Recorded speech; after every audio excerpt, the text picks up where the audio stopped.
काका प्रश्न प्रदेशाध्यक्षपदी आपली नियुक्ती झाली, काय प्रतिक्रिया?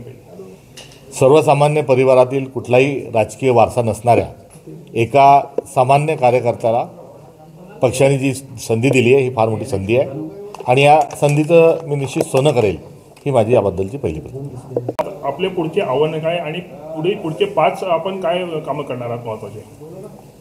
मनुवादी विचारसरणी ही पुरोगामी महाराष्ट्राला न शोभणारी आहे आणि एकंदर पुरोगामी महाराष्ट्राला अशोभनीय ज्या गोष्टी सुरू आहेत याविरुद्ध लढा पुकारणं हाही प्राधान्य राहील.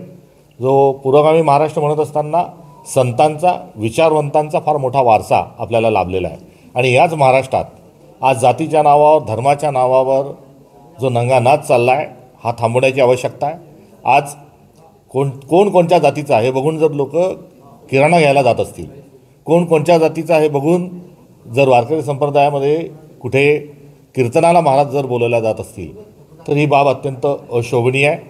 हा महाराष्ट्राला पुरोगामी महाराष्ट्राला लागलेला कुठेतरी हा जो शाप आहे हा दूर करण्याची आवश्यकता आहे. त्यामुळे सद्भावना आज महाराष्ट्रामध्ये घेऊन जाण्याची आवश्यकता आहे, प्रेम घेऊन जाण्याची आवश्यकता आहे, सौहार्दता घेऊन जाण्याची आवश्यकता आहे आणि एका हातात संविधान आणि दुसऱ्या हातात भारताची जी परंपरा आहे, जी संस्कृती आहे, जी गंगा जमुना तहजीब जी आहे ही आम्ही पुढे घेऊन जाणार आहोत.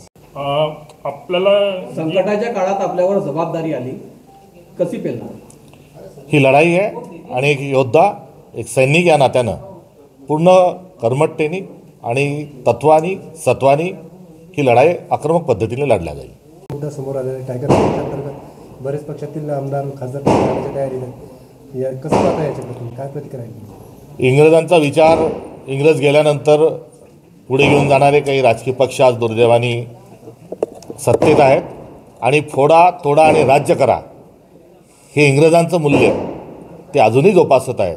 त्यामुळे हे तोडाफोडीचं राजकारण करणं, खरेदी करणं हा घोडेबाजार जो आहे हा दुर्दैवाने हा उभ्या महाराष्ट्रात आणि भारतात सुरू आहे आणि हा निंदनीय आहे, हा निषेधार्ह आहे. नितेश राणे मुद्द्याचा निधी भारताची लोकशाही to the people, by the people आणि फॉर द पीपल चालली पाहिजे. मात्र आता दुर्दैवाने to the MLA, by the MLA, for the MLA आणि तेही सत्ताधारी हे जे मूल्य स्वीकारलं गेलेलं आहे याचंच ते एक द्योतक प्रतीक आहे.